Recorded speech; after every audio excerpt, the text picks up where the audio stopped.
بسم الله الرحمن الرحيم. markii walaalkay uu sheegay inuu degan dalka Japan gaar ahaan magaalada Tokyo guri 3 qol ilaa musqul ka kooban yahay ana waxaan u sheegay inaan deganahay guri cariish ah oo nolosheenna ay iska xumaatay sidaa darteed uu u dhacay cudurka stresska dibadna aan isu bedelay marxaladda depressionka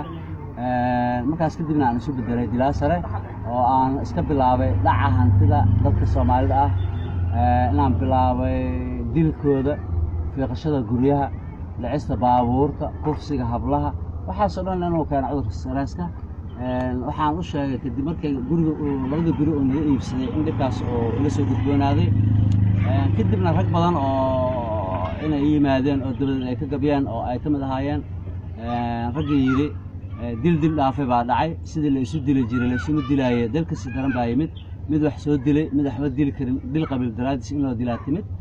dawladda axbad ba afka galiyay waxaa kaloo mid kale dhahay mid kale soo gabyaayo asna leh dhalinyaro badan baa ku jabay rag badan baa ku jabay shaaka aan jirin 5 milyan hadii la dilo dhiigo shalaxleeyay hadii meedka shaada la warshini aad moodayso shiina miyaana rag iyo qaranka yaa sheegay isna xabad baa afka galiyay intaas oo dhibaato markay ay dhacday ayaan waxaan bilaabay maadaama cudurka stresska ama depressionka uu dhacay in aan nolosha madadaaliyo oo aan ku madadaaliyo balwadaha noocyada kala duwan sida qaadka oo kale markii dambe markaa muddo dheer aan qaadka cunayay ayaan waxaan is weydiiyay marqaanka iyo jaadka sidiisa waxa uu yahay qudheeda ka gabiyay markaas waxaan marqaan oo kuma tahay macil soo madow iyo mayaay ciraa tahay maandeeq horweyn oo jiilaala magansada tahay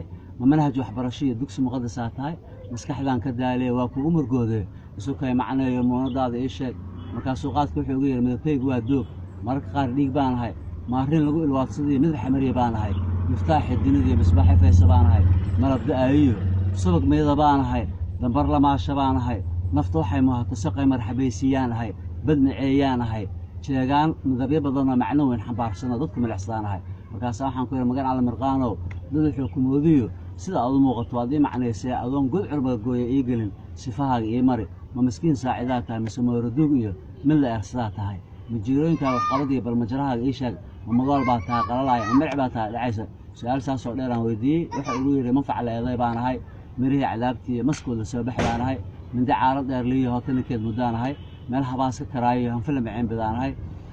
saldhigaygu waa madal gumeed caqabadii meheradii macaartii waqtigaan ahay waa limal dahan iyo cudur lamceen badaan ahay cidaan mayl ku qabtay midkeed halaashana madasha weyn qiyaamiyo miisaanka qabigaan iyo malaa'ikta garbaana ma xasuusta midooda uu meel habaabaan kaas waxaan ku yiri islaam miisaamano misna lagu mashquulay baa tahay tira aan maxzuul lahayn baa tahay wala ka soo moodtay kii ku soo meersadaa madax xabaal waayay baa tahay mujri marra cadaystay marqaana magacaaba awlaad si kastaba haatee walaalkay nolosha adag aan galiyay